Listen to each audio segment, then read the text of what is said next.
सारा जल रहा था। धर्म अधर्म के घोर युद्ध का अब 10वां दिन चल रहा था।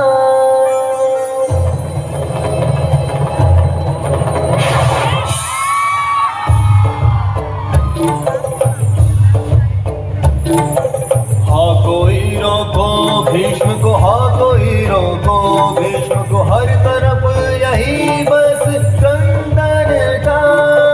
लगता था उस रोज धरा पर महाकाल खुद गंगा नंदन था। महाकाल खुद गंगा नंदन था।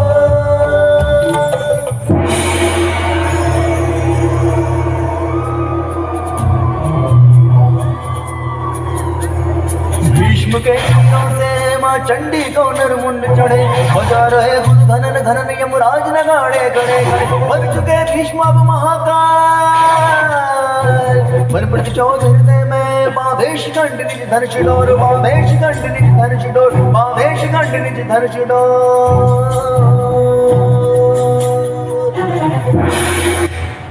हे महारथी, किस सोच में हो? समय है प्रतिशोध की अग्नि को शांत करने का, समय है उस निर्दयी अन्याय के न्याय का। इस घड़ी की प्रतीक्षा में युगों तक चला हो कृष्ण, अब इस शुभ घड़ी में किंचित न हटूंगा निज मार्ग से।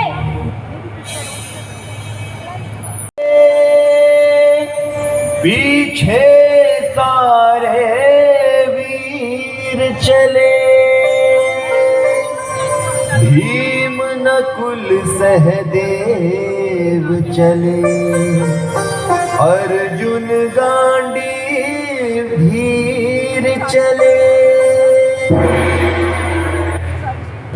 हे देवकी नंदन, ये कैसी लीला है तुम्हारी? ये श्री कृष्ण की लीला नहीं, कर्म दंड है तुम्हारा। एक असहाय का प्रतिशोध, शिखंडी का प्रतिशोध, एक नारी का प्रतिशोध। मुझे क्या था, ये पल अवश्य आएगा, क्योंकि महादेव का आशीर्वाद कभी झूठा नहीं हो सकता। वह एक समय नाश ना करे पितामह, तीर चलाए मुझ पर, दिखाए वो बल जिस पे आपका गर्व था, जिसके अहंकार में आके एक नारी का अपमान किया था आपने। कुरुक्षेत्र के युद्ध का कर्म फल है आधार, खड़ा शिखंडी शस्त्र लिए अपने प्रतिशोध को तैयार।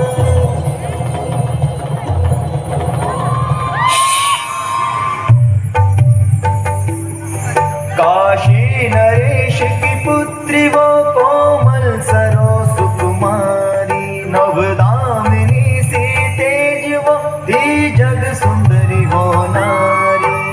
तीखे नैन रस की फुहार, चेहरे पे तेज यौवन बहार, प्रेम रस भर तन बदन बदिशाल प्रेम बंधन, प्रेम रस भर तन बदन बदिशाल प्रेम बंधन।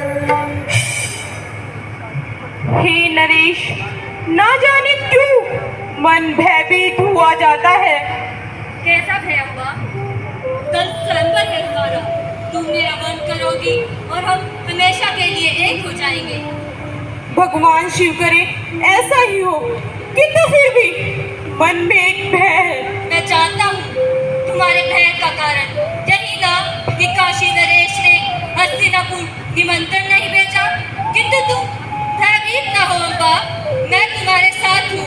और वैसे भी एक स्त्री की इच्छा के विरुद्ध उसका विवाह अधर्म है, और मुझे नहीं लगता कि कुरुवंशी ऐसा धर्म करेंगे।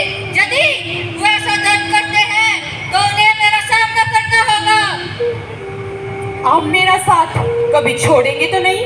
कभी नहीं अम्मा, जब तक इस शरीर में प्राण है मैं तुम्हारा साथ कभी नहीं छोड़ूंगा।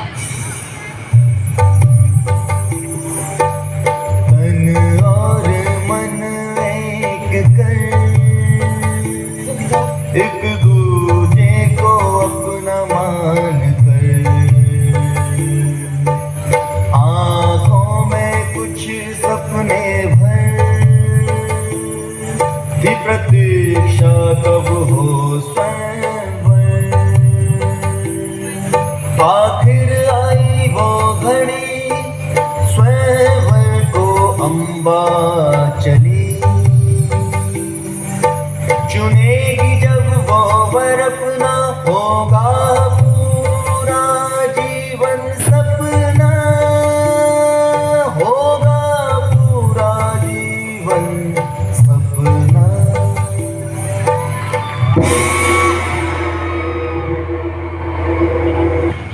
काशी नरेश, आपका इतना तो साहस कि आपने अपनी पुत्रियों के स्वयंवर में हस्तिनापुर को निमंत्रण तक नहीं भेजा। आपने अपमान किया है हमारा और हस्तिनापुर का। इसलिए मैं आपकी तीनों पुत्रियों को अपने अनुज भ्राता गुरु नरेश विचित्र वीर्य से विवाह के लिए ले जाने आया हूँ। किंतु अम्बा, अंबिका और अंबालिका को अपना वर चुनने का सहम अधिकार है और आप उन सबका ये अधिकार छीन नहीं सकते। शाल नरेश, इन्हें ये वर चुनने का कोई अधिकार नहीं। इनके पिता ने अपमान किया है हमारा। किंतु आप जो कर रहे हैं वो भी तो कोई धर्म और न्याय नहीं। आप इस स्वयंवर में बिना निमंत्रण के पधारे हैं। यदि आप अपने बाहुबल पर इनका हरण करते हैं तो ये दोनों ही कार्य धर्म के विरुद्ध होंगे। क्षत्रिय अपना धर्म स्वयं निर्मित करते हैं। शाल नरेश, यदि आज आप इस स्थान पर खड़े न होते तो हम आपकी जीवा के मुख से अलग कर देते। सावधान!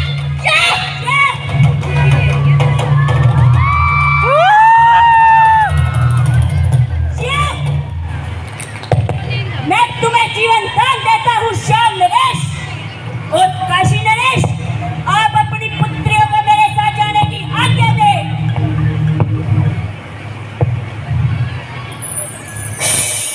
टूटे सपने अम्बा के, चले भीष्म ले साथ, दावानल घमंड का, बाहुबल अभिमान, गुरुवंश की माता के सम्मुख पहुँचे तीनों बहनें, देख उचित अवसर तब लगी अम्बा निज व्यथा कहने। क्या मैं एक विनती कर सकती हूँ राजमाता? केवल माँ कहो अम्बा। किंतु मेरी विनती तो राजमाता से है। आप क्या है? परमवीर गंगापुत्र के आने से पहले मैं मन ही मन शाल नरेश को अपना पति मान चुकी थी राजमाता। तो ये बात आपने मुझे पहले बताई क्यों नहीं राजकुमारी? भय गंगापुत्र, भय, आपका भय। तब तो विचित्र वीर्य का विवाह अम्बा से नहीं हो सकता माते। तुमने ठीक कहा भीष्म। यदि स्त्री के हृदय में कोई और पुरुष हो तो उसका विवाह किसी और से कराना उचित नहीं। तो क्या आदेश है माते? अम्बा को सकुशल काशी भेज दिया जाए या शाल नरेश के पास, जहाँ भी वो जाना चाहे। पिता के घर जाना अब उचित नहीं होगा। मेरा हरण किया गया है। यदि मैं वहां जाती हूँ तो रिश्तेदार मेरी हंसी उड़ाएंगे, लोग ताने देंगे, मेरे पिता को शर्मिंदा होना पड़ेगा। अतः मैं आपसे यही चाहती हूँ कि मुझे शाल नरेश के पास भेज दिया जाए। वो मुझसे प्रेम करते हैं। उन्होंने मुझे वचन भी दिया है कि वो मेरा साथ कभी नहीं छोड़ेंगे। अम्बा का कथन सत्य है। काशी जाना अब उसके लिए किसी प्रकार से उचित नहीं और प्रेम में दिया वचन शाल नरेश अवश्य निभाएंगे। अब्बा को शाल नरेश के पास भेज दिया जाए। जो आज्ञा माते, आप निश्चित रहे राजकुमारी, आपको शाल नरेश के पास भिजवाने का प्रबंध किया जाएगा। चली सुरक्षित सैन्य से हर्षित कन्या प्रिय दर्शन की आस में देखे सुंदर स्वप्न। अम्मा, भीष्म से कह देना कि हारी वस्तु को दान में स्वीकार नहीं करते और उन्हें यह भी बता देना कि राजकुमारी को यहाँ भेजकर उन्होंने हमारा अपमान किया है। जब गंगा पुत्र को यह पता चला मैं आपसे प्रेम करती हूँ तो उन्होंने स्वयं मुझे आपके पास भेज दिया। भीष्म ने उस स्वयंवर में उपस्थित सभी राजाओं को हराकर तुम्हें जीता था अम्मा। नियमानुसार तुम उन्हीं की हो और यही समाज की रीति है। शाल नरेश, ये ना भूले वो भीष्म मेरे स्वयंवर में बिना निमंत्रण के पधारे थे। वरमाला मेरे हाथों में थी और परंपरा अनुसार मेरा पति वही होगा जिसके गले में मैं वरमाला डालूंगी। स्त्री कोई लाठी नहीं जिसे युद्ध में जीता या हारा जाए, ना ही कोई वस्तु है जिसे दान दे दिया जाए। भीष्म के आने से पहले हम एक दूसरे के हो चुके थे शाल नरेश। मैं इस सम्मान के लिए आपका आभारी हूँ, किंतु अपना वचन निभाने में असमर्थ हूँ। अब आप स्वयं ही तो गई थी उनके पास, आपने कोई विरोध तक नहीं किया। मैं इसे क्या समझूं अम्मा? भय शाल नरेश, भय गंगा पुत्र का भय। जब एक स्त्री किसी अन्य पुरुष के पास रहकर आए तो कोई भी राजा उसे स्वीकार नहीं कर सकता। मैं मर्यादाओं के बंधन में हूँ, अपमान का घूंट पिए बैठा हूँ। मेरे घाव को मत खुले दो अम्मा, चली जाओ यहाँ से। जो ढलते ही सूर्य के बस जाता अंधकार, भरे हुए थे स्वप्न जहां उन नैनों में अश्रुधार, लेकर टूटा हृदय अम्बा पहुँचे कुरु दरबार। भीष्म करे विवाह मुझ दीन पे हो उपकार।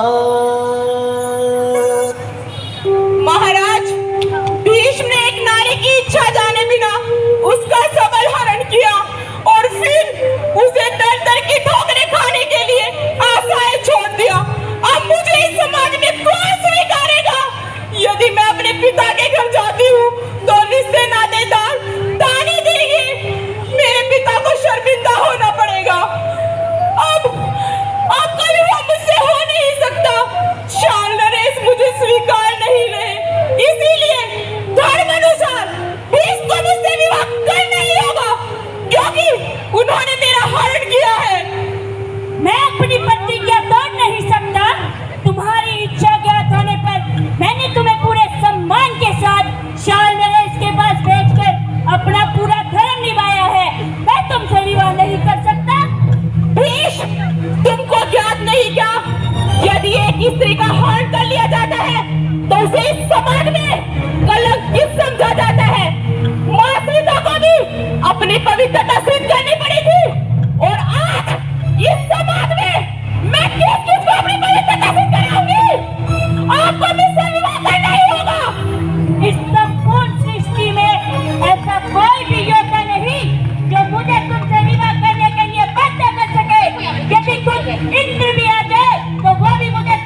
क्रोध सर्पिणी बन गई,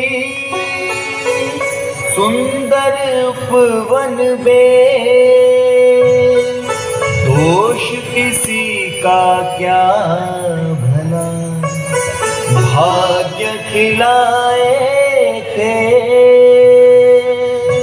प्रतिशोध का लिए प्रण पहुंची अम्बा परशुराम के पास। नहीं वीर कोई जग में, भृगुनंदन से है आस। हे महर्षि परशुराम, हे भृगुनंदन, ये कैसा विचित्र समाज है जहाँ नारी के मान सम्मान का अधिकार भी केवल पुरुषों के पास है। न तो उनका अपना कोई व्यक्तिगत मान है, न ही सम्मान है। ये मुझे स्वीकार नहीं, ये मुझे स्वीकार नहीं। आप तो न्याय के दाता हैं। आपने न्याय के लिए 21 बार क्षत्रियों को युद्ध में पराजित किया। आज एक नारी आपसे न्याय की याचना करती है। भगवान, हे राजकुमारी, स्त्री के अपमान से बड़ा कोई पाप नहीं तीनों लोकों में। यदि नारी ही सुरक्षित व सम्मानित नहीं, तो यह समाज भी सुरक्षित नहीं। जिस समाज में नारी का अपमान हो, उस समाज का पतन निश्चित है। मैं जब नगरी पुत्र परशुराम तुम्हें वचन देता हूँ कि या तो भीष्म को तुमसे विवाह करना होगा या मुझसे युद्ध। सुनी व्यथा जो अम्बा की, भीष्म के हाथों अपमान। न्याय दिलाने अम्बा को चले परशुराम महान।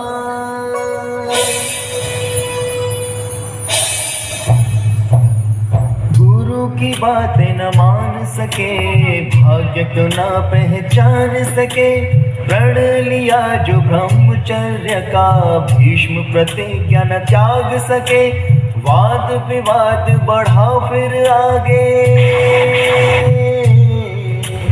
सोए सिंह कुरुक्षेत्र न जागे। विकट युद्ध का अंत एक ही, कोई योद्धा प्राण को त्यागे। जब कोई भी उपाय न दिखा, भीष्म ने लिया पशुपास्त्र उठा। आसमान में बिजली को उठ आई घन घोर घटा।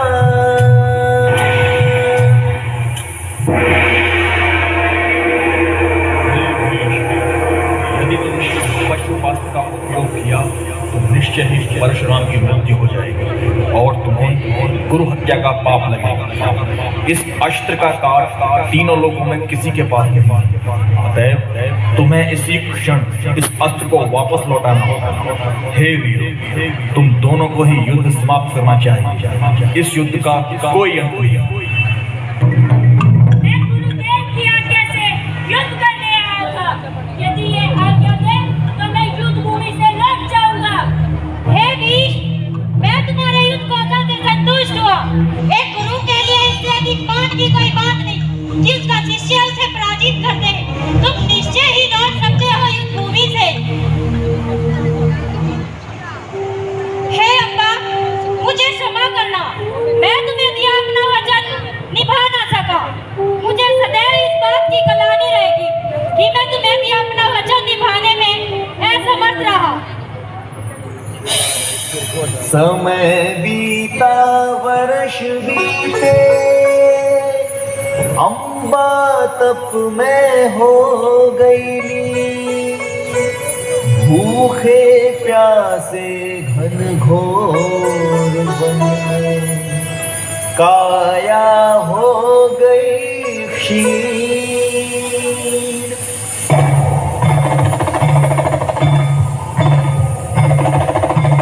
ओम नमः शिवाय।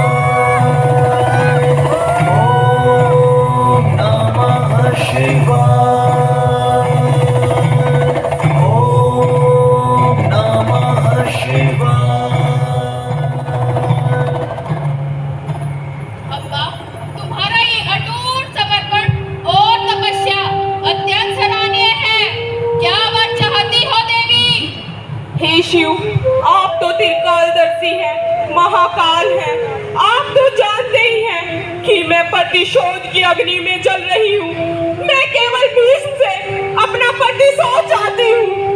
हे अम्बा, प्रतिशोध मनुष्य को केवल जलाता है, किंतु आने वाले भविष्य में तुम्हारे प्रतिशोध का एक महत्व है। अतएव मैं तुम्हें वर देता हूँ कि अगले जन्म में तुम्हारा जन्म द्रुपद के घर में होगा और तुम एक महारथी बनोगी और पुरुष बनकर भीष्म से अपने अपमान का प्रतिशोध ले सकोगी। ये कैसा वरदान है प्रभु? यदि मुझे एक और जन्म से न्याय मिलता है तो ये ही सही। जलकर भस्म हुई दिव्यति वह नारी, पुरुषों के इस समाज की चढ़ी बलि बेचारी। प्रण पूरा नहीं कर सकी, जन्म गया था बीत। अम्बा द्रुपद के घर जन्मी, बन कर नया अतीत। जन्म हुआ था नारी रूप में, कैसे ले प्रतिशोध। चाहते द्रुपद पुत्र रत्न थे, कुरुओं से था विकट विरोध। कर दिया राज्य भर में ऐलान, है जन्मा मुझको पुत्र महान। पुत्री को ही पुत्र मान कर दिया शिखंडिनी का नाम, दिया शिखंडिनी का नाम। अम्बा फिर से वन में भटके, द्रुपद कुमारी शिखंडिनी बन के। प्रश्न कौंध कई उसके मन में, मिला यक्ष फिर उसको वन में। सुनकर करुण कहानी उसकी, यक्ष का मन भी भर आया। दिया अपना पौरुषत्व उसने, शिखंडी को फिर पुरुष बनाया। शिखंडी को फिर पुरुष बनाया। आँच नहीं शस्त्राग्नि की, धीमी पड़ने पाए। अग्नि मूर्ति प्रतिशोध की, शौर्य शक्ति बन जाए।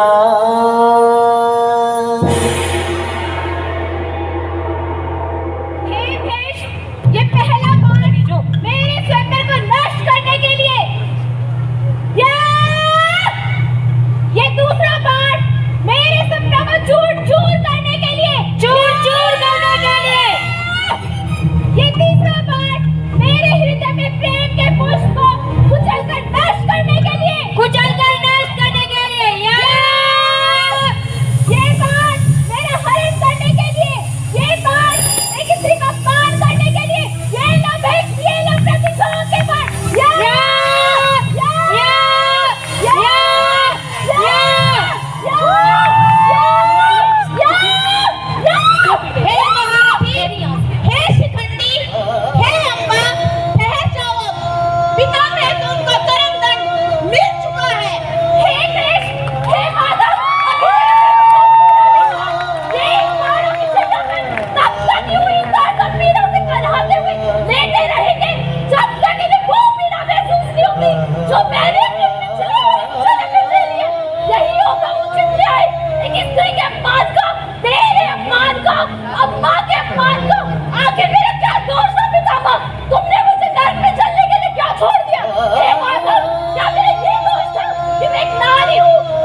जल भस्म होता उठती है नफरत किया। देख प्रतिशोध लेती अम्बवन शिखंडिया।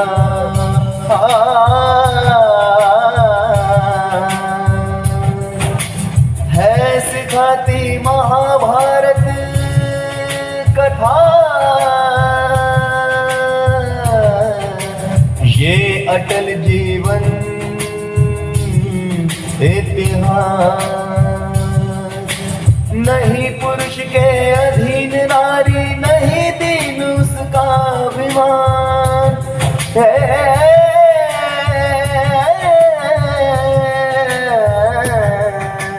हो दशानन या दुशासन या स्वयं हो भीष्म महान।